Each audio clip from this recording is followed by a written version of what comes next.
Bili po. Pasok. Ano po?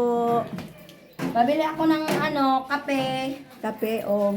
Ito o. Isa lang.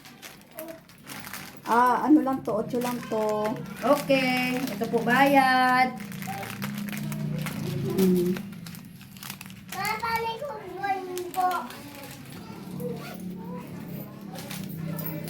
Ito lang po.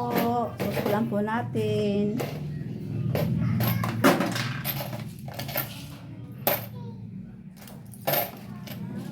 Ito po sukli. Okay.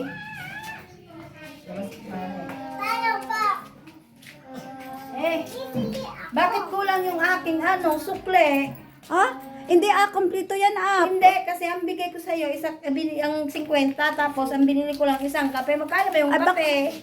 8 lang. 20 lang yung sukli mo sa akin. Magkano dapat sukli? 42. Ay, Oh. baka nakamali ka. Hindi kayo. Hindi ko pa pinasok to sa sa Aba, ay hindi. wallet ko. Ang gagawin natin, tingnan mo nga yung CCTV. Ay, wala akong CCTV dito. Bakit? Ay, ako ito ebidensya ko, may CCTV ako. Mali ang mo. Ay, sorry. Baka nga nagkamali ako ng sukli. Pasensya na. Okay. Ito, susuklihan kita. Naku, nagkamali ako ng sukli. Pasensya na.